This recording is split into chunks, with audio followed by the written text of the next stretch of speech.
नमस्ते दोस्तों, book menu में आपका स्वागत है। आज हम दी आर्ट ऑफ रिस्क किताब के बारे में बात करने जा रहे हैं, जिसे रिचर्ड हैरिस ने लिखा है। क्या आपने कभी सोचा है कि कुछ लोग बड़े से बड़ा रिस्क क्यों ले लेते हैं, जबकि कुछ लोग छोटी छोटी चीजों से भी डर जाते हैं?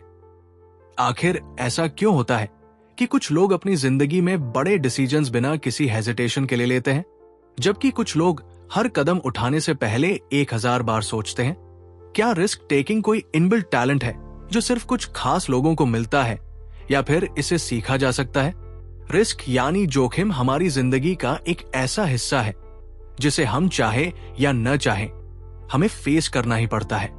लेकिन सवाल यह है कि रिस्क टेकिंग का सही तरीका क्या है?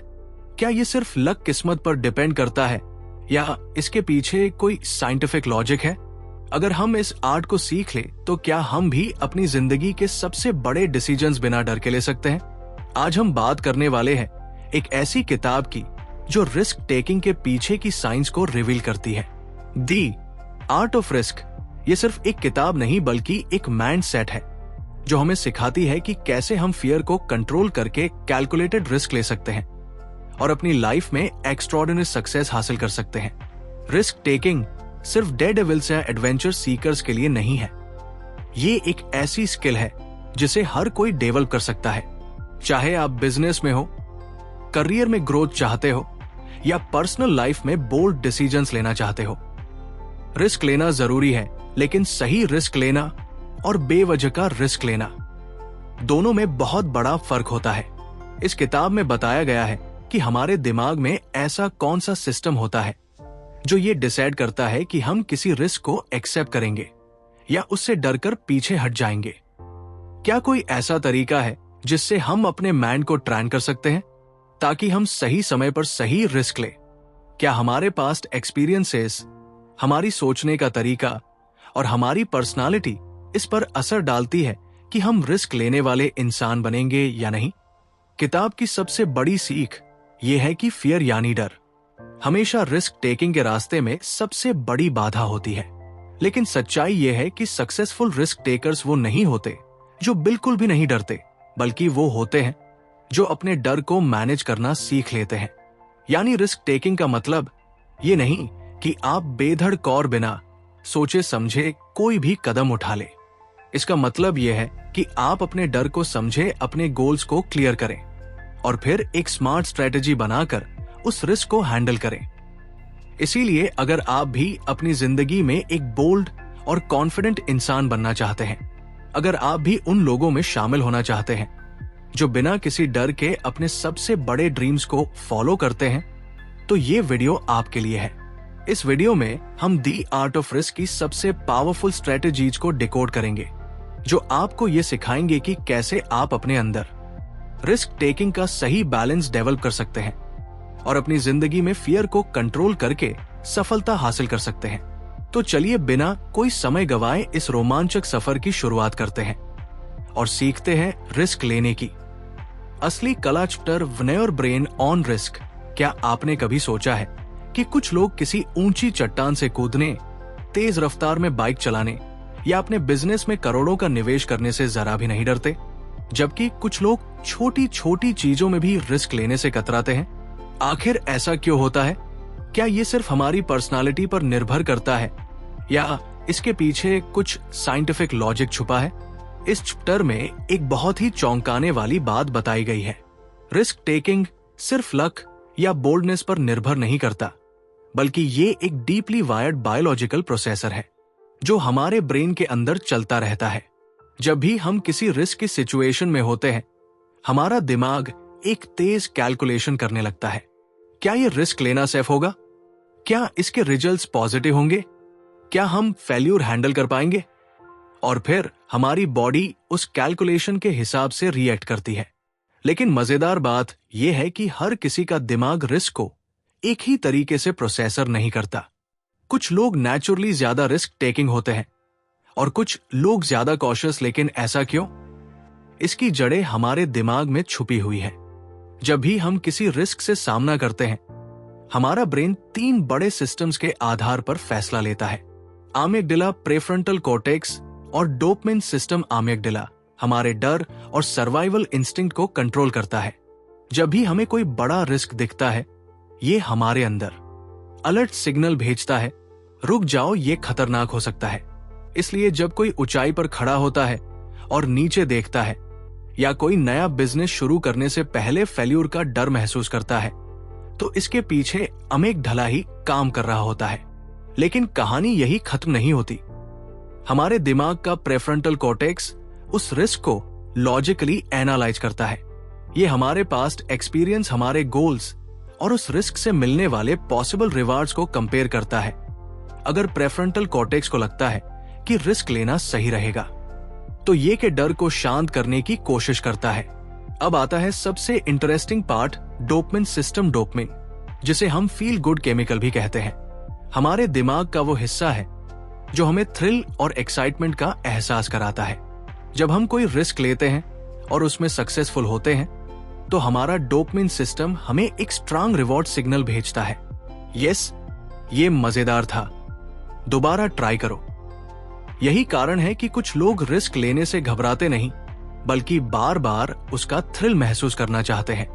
लेकिन यही डोपामिन सिस्टम कभी कभी हमें गलत फैसले लेने पर भी मजबूर कर सकता है। जब कोई person extreme risk taking behaviour दिखाता है, जैसे गैम्बलिंग है, स्पीड रेसिंग या अनावश्यक रूप से डेंजरस डिसीजंस लेना, तो इसका कारण डोपामिन की ओवर एक्टिविटी हो सकती है। कुछ लोग नेचुरली ज्यादा सेंसिटिव होते हैं और यही कारण है कि वो बार बार है रिस्क डिसीजंस लेते हैं, भले ही उसमें फेल्यूर का खतरा हो। अब सवाल ये उठता है, क्या रिस्क टेकिंग को कंट्रोल किया जा सकता है? क्या हम अपने दिमाग को इस तरह से ट्रेन कर सकते हैं कि हम सही समय पर सही रिस्क ले और अननेसेसरी रिस्क से बचें? हाँ, ये पॉसिबल है। अगर हम अपने दिमाग के इन 3 सिस्टम्स को अच्छी तरह समझ ले, तो हम अपने फियर को मैनेज कर सकते हैं, अपनी लॉजिकल थिंकिंग को इंप्रूव कर सकते हैं और अपने डोपामिन सिस्टम को सही तरीके से कंट्रोल कर सकते हैं। इस चैप्टर में एक बहुत ही पावरफुल मैसेज है, रिस्क टेकिंग कोई रैंडम टैलेंट नहीं है, बल्कि ये एक बायोलॉजिकल और साइकोलॉजिकल प्रोसेसर है, जिसे हम समझकर मास्टर कर सकते हैं। जो लोग स्मार्ट रिस्क लेते हैं, वो अपनी इंस्टिंक्ट, एक्सपीरियंस और लॉजिकल थिंकिंग के बीच एक परफेक्ट बैलेंस बनाते हैं। वो न तो बिना सोचे समझे रिस्क लेते हैं और न ही किसी डर के कारण अपॉर्चुनिटीज मिस करते हैं। तो अगली बार जब आप किसी बड़े डिसीजन के सामने खड़े होंगे, तो खुद से एक सवाल पूछिए, क्या ये मेरा है जो मुझे रोक रहा है? क्या मेरा प्रेफ्रंटल कॉर्टेक्स इस रिस्क को सही तरीके से एनालाइज कर रहा है? क्या मेरा डोपामाइन सिस्टम मुझे सही रिवॉर्ड की ओर खींच रहा है? अगर आप इस फॉर्मूला को समझ लेते हैं, तो आप किसी भी रिस्क को समझदारी से हैंडल कर सकते हैं और अपनी जिंदगी में बड़े बड़े गोल्स अचीव कर सकते हैं। रिस्क एक आर्ट है और इसे मास्टर करना पॉसिबल है। बस आपको अपने दिमाग को सही तरीके से समझना होगा। Chapter 2, the myth of fearlessness. क्या आपने कभी ऐसे लोगों को देखा है जो ऊंचाई से छलांग लगाने में हिचकिचाते नहीं, जो तेज रफ्तार में बाइक दौड़ाते हैं, जो बिना किसी डर के नए बिजनेस आइडियाज पर करोड़ों रुपए लगा देते हैं? हमें लगता है कि ये लोग फियरलेस हैं, यानी इन लोगों को डर महसूस ही नहीं होता। लेकिन क्या सच में ऐसा होता है? क्या कुछ लोग जन्म से ही डर से मुक्त होते हैं, या फिर ये सिर्फ एक मिथ है? इस चैप्टर में इस बहुत बड़े भ्रम को तोड़ती है। फेयरलेसनेस नाम की कोई चीज होती ही नहीं। हकीकत यह है कि हर इंसान डरता है, चाहे वो कितना भी बहादुर क्यों न दिखे। फर्क बस इतना है कि कुछ लोग अपने डर को सही तरीके से मैनेज करना सीख जाते हैं और कुछ लोग डर के आगे घुटने टेक देते हैं। जब भी हम किसी रिस्की सिचुएशन में होते हैं, हमारा ब्रेन तुरंत अलर्ट मोड में चला जाता है। हमारे अंदर एक अनदेखी घबराहट पैदा होती है, हमारी हार्ट बीट तेज हो जाती है, हथेलियां पसीने से भीगने लगती है और दिमाग कहता है रुक जाओ, ये खतरनाक हो सकता है। ये हमारा है जो हमें सर्वाइवल मोड में डाल देता है। ये सिस्टम लाखों सालों से हमारे अंदर मौजूद है और यही हमें हर तरह के खतरों से बचाने में मदद करता है। लेकिन आज के दौर में खतरे सिर्फ जंगलों में जंगली जानवरों से नहीं होते, बल्कि career decisions, public speaking, investments और रिलेशनशिप में भी रिस्क होता है। लेकिन जब हम इन रिस्क को फेस करते हैं, तब भी हमारा दिमाग वही प्रिमिटिव प्रतिक्रिया देता है जो किसी जानलेवा खतरे को देखकर देता। अब सवाल यह है, अगर डर नेचुरल है तो फिर दुनिया के सबसे बड़े रिस्क टेकर्स कैसे इतने बड़े फैसले ले लेते हैं? क्या उनके अंदर डर नहीं होता? असली रिस्क टेकर्स वे लोग होते हैं जो डर को महसूस करने के बावजूद भी आगे बढ़ते हैं। वे अपने डर को अनदेखा नहीं करते, बल्कि उसे समझते हैं, उसे स्वीकार करते हैं और फिर उसी डर को अपनी ताकत बना लेते हैं। यही है असली माइंडसेट शिफ्ट जो एक आम इंसान और एक एक्स्ट्रॉर्डिनरी इंसान के बीच का सबसे बड़ा फर्क पैदा करता है। एक प्रोफेशनल स्काई डाइवर जब हजारों फीट ऊंचाई से कूदता है तो उसे भी डर लगता है। एक एंटरप्रेन्योर जब अपना पहला स्टार्टअप शुरू करता है तो उसे भी नाकामयाबी का डर होता है, लेकिन फर्क ये है कि वे इस डर को अपने ऊपर हावी नहीं होने देते। वे जानते हैं कि डर सिर्फ एक सिग्नल है जो हमें बताता है कि हम अपने कंफर्ट जोन से बाहर आ रहे हैं, और इसी कंफर्ट जोन से बाहर निकलकर ही कोई इंसान ग्रोथ कर सकता है। जब हम डर को पूरी तरह से समझ लेते हैं तो हम उसे अपने फायदे के लिए इस्तेमाल कर सकते हैं। डर हमें सतर्क बनाता है, हमें सोचने पर मजबूर करता है, हमें ज्यादा प्रिपेयर करता है। एक सही मात्रा में डर हमें बेहतर परफॉर्मेंस देने में मदद करता है, लेकिन अगर ये डर हद से ज्यादा बढ़ जाए तो ये हमें पैरालाइज कर देता है, हमें डिसीजंस लेने से रोकता है और हमारी जिंदगी को एक लिमिटिंग बॉक्स में बंद कर देता है। इसीलिए सबसे जरूरी चीज ये है कि हम अपने डर को दबाने की कोशिश न करें, बल्कि उसे मैनेज करना सीखें। ये सोचने की बजाय कि मैं डर को खत्म कैसे करूं, हमें ये सोचना चाहिए कि मैं इस डर के साथ कैसे आगे बढ़ सकता हूं। दुनिया के सबसे बड़े लीडर्स, एथलीट्स, आर्टिस्ट और एंटरप्रेन्योर सब इसी माइंडसेट के साथ जीते हैं। वे डर को खत्म नहीं करते, बल्कि उसे अपना दोस्त बना लेते हैं। तो अगली बार जब आपको किसी रिस्की डिसीजन के सामने घबराहट महसूस हो तो इसे कमजोरी मत समझिए। ये एक सिग्नल है कि आप अपनी लिमिट्स को पुश कर रहे हैं। डर महसूस होना कोई गलत बात नहीं, लेकिन डर के कारण अपॉर्चुनिटीज को खो देना ये सबसे बड़ी गलती हो सकती है। फियरलेसनेस एक मिथ है, लेकिन फियर मैनेजमेंट एक आर्ट है। यही इस चैप्टर की सबसे बड़ी सीख है। अगर आप इस आर्ट को सीख जाते हैं तो कोई भी डर आपको आपकी ड्रीम लाइफ तक पहुंचने से रोक नहीं सकता। Chapter 3D risk ladder. क्या आपने कभी सोचा है कि एक ही जैसी सिचुएशन में कुछ लोग बिना किसी डर के आगे बढ़ जाते हैं, जबकि कुछ लोग घबराकर पीछे हट जाते हैं? मान लीजिए कि दो दोस्त 171 ऊंची चट्टान पर खड़े हैं। उनमें से एक तुरंत नीचे छलांग लगाने को तैयार हो जाता है, जबकि दूसरा असहज महसूस करता है और पीछे हट जाता है।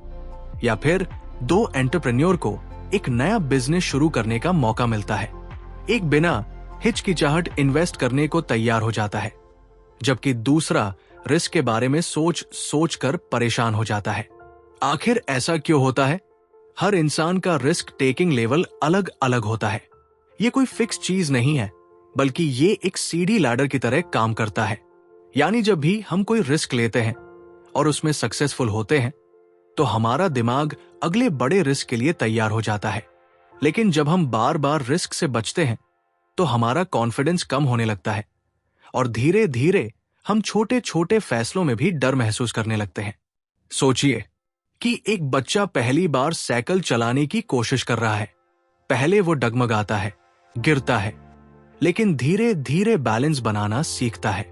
जब वो एक बार बिना गिरने के थोड़ी दूर तक चला लेता है तो उसका कॉन्फिडेंस बढ़ जाता है। फिर वो तेज चलाने की कोशिश करता है और कुछ ही दिनों में वो बिना किसी डर के पूरी गली में घूमने लगता है।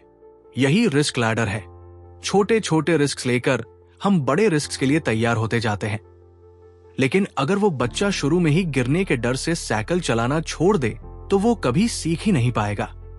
अब इसे असली जिंदगी में अप्लाई करें।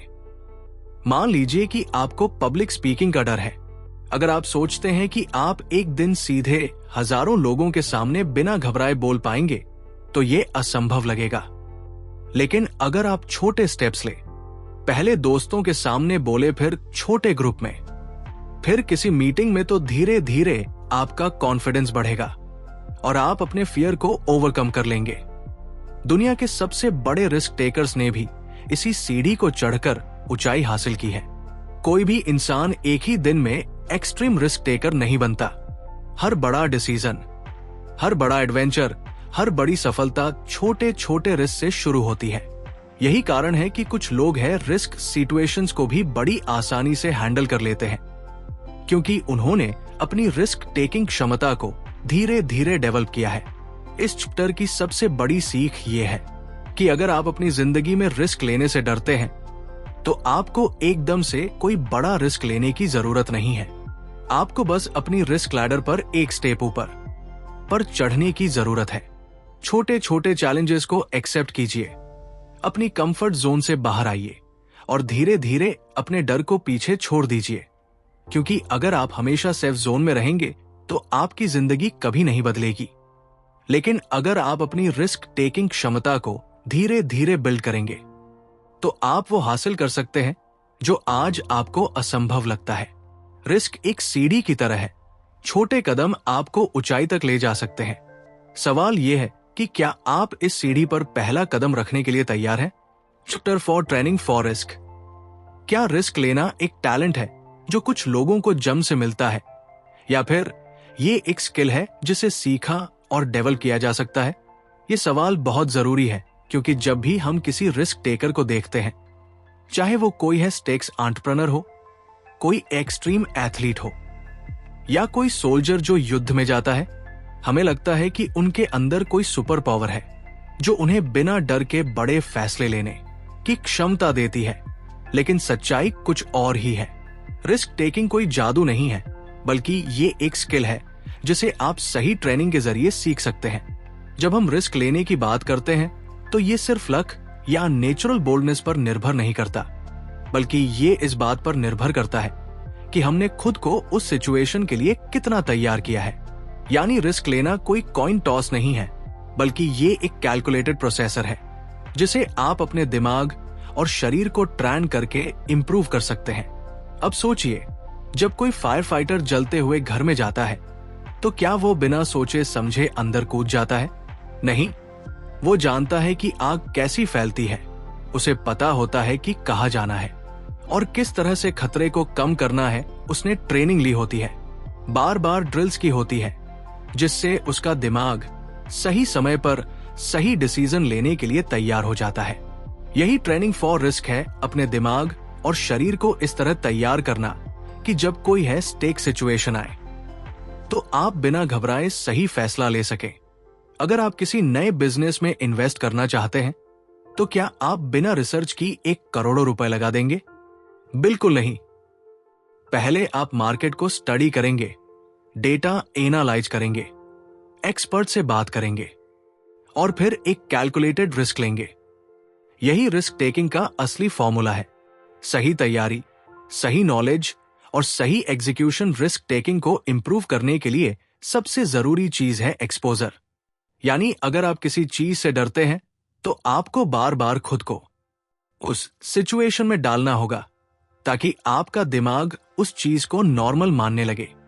जब कोई नेवी सील सैनिक पहली बार पानी के अंदर सांस रोकने की ट्रेनिंग करता है तो वो घबरा जाता है, लेकिन बार बार ट्रेनिंग करने के बाद उसका दिमाग उस स्थिति को सामान्य नॉर्मल मानने लगता है और वो बिना घबराए मिशन पूरा कर सकता है।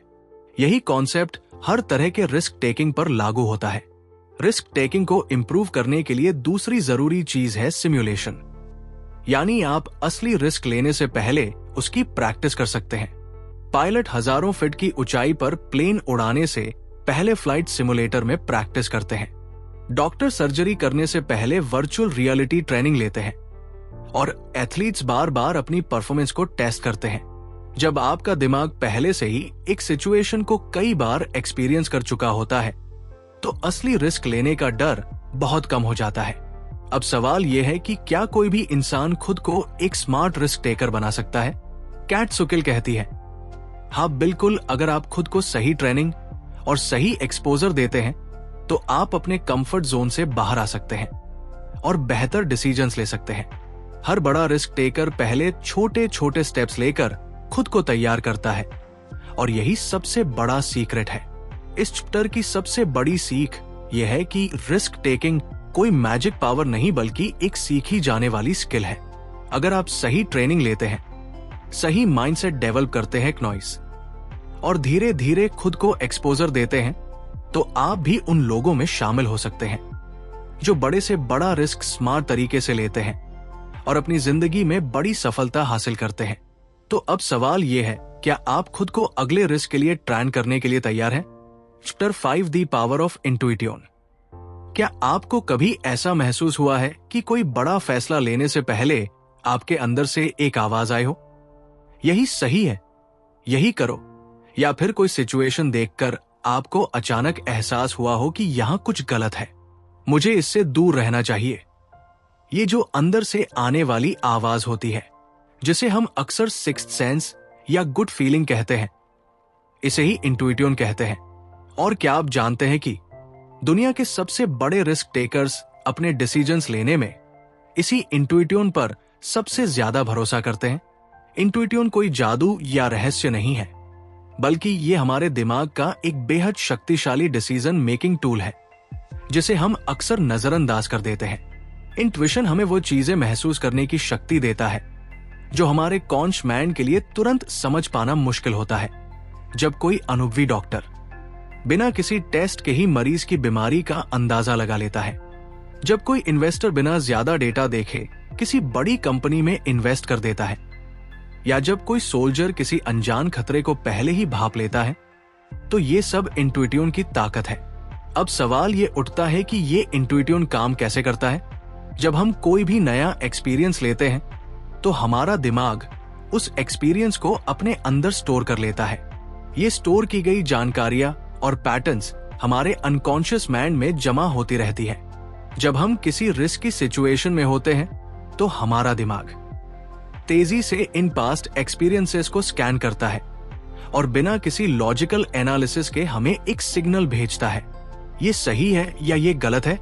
यही इंट्यूइशन है। इसे समझने के लिए एक बहुत ही साधारण उदाहरण लेते हैं। मान लीजिए कि आप किसी नए शहर में घूमने गए हैं और आपको दो रास्ते दिखते हैं। एक रास्ता साफ सुथरा और रोशन है, जबकि दूसरा रास्ता अंधेरा और सुनसान। बिना ज्यादा सोचे ही आपका मन कहेगा कि पहला रास्ता ज्यादा सेफ है। क्यों?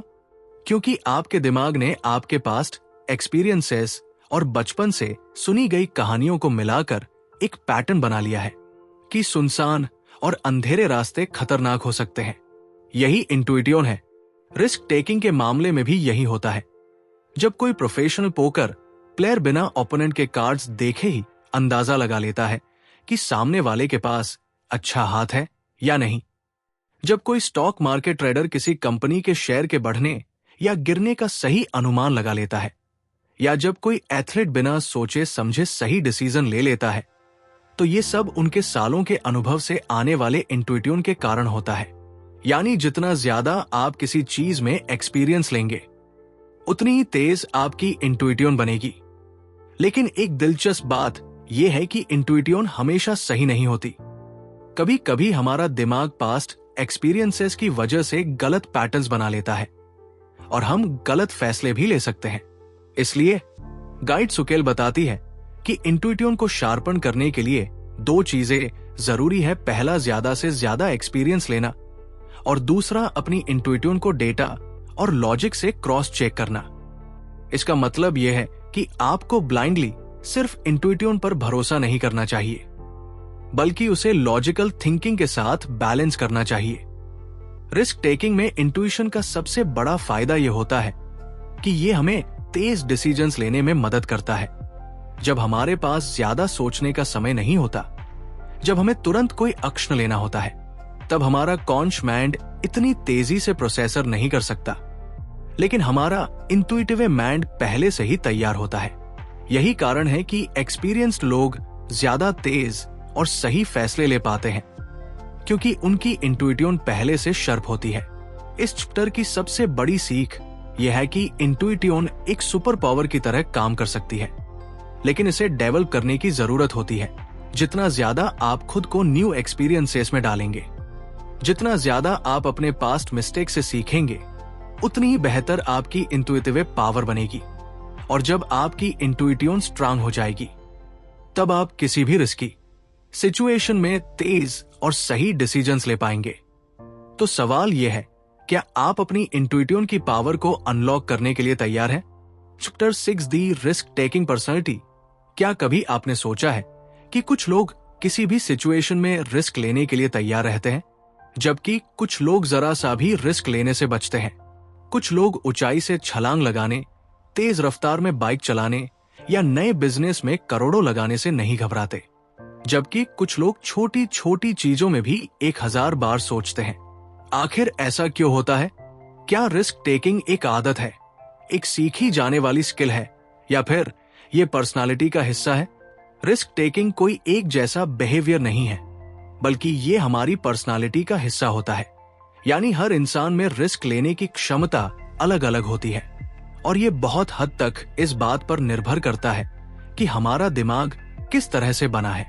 जब हम रिस्क टेकिंग की बात करते हैं तो ये सिर्फ एक चॉइस नहीं होती, बल्कि ये हमारी बायोलॉजी, साइकोलॉजी और पास्ट एक्सपीरियंसेस से जुड़ी होती है।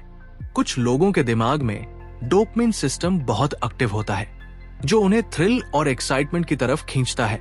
यही कारण है कि कुछ लोग एडवेंचर स्पोर्ट्स, गैम्बलिंग और है स्टेक्स बिजनेस में ज्यादा दिलचस्पी लेते हैं। उनका दिमाग उन्हें लगातार नयापन खोजने के लिए प्रेरित करता है। वही कुछ लोगों का दिमाग ज्यादा कॉशियस होता है, जो उन्हें हर रिस्क को एनालाइज करने और सेफ रहने के लिए कहता है। रिस्क टेकिंग पर्सनालिटी को 3 अलग अलग कैटेगरीज में बांटा जा सकता है। कुछ लोग नेचुरली है रिस्क टेकर्स होते हैं, कुछ मॉडरेट रिस्क टेकर्स होते हैं, और कुछ लोग लो रिस्क टेकर्स होते हैं। रिस्क टेकर्स वे होते हैं जो किसी भी नई चुनौती को लेकर एक्साइटेड हो जाते हैं। उन्हें लगातार नयापन चाहिए होता है और वे अनिश्चितताओं, अनसर्टेनिटी को एक्सेप्ट करना जानते हैं। मॉडरेट रिस्क टेकर्स वे होते हैं जो कैलकुलेटेड रिस्क लेते हैं, यानी वे सोच समझकर फैसले लेते हैं, लेकिन जरूरत पड़ने पर बड़े कदम उठाने से पीछे नहीं हटते।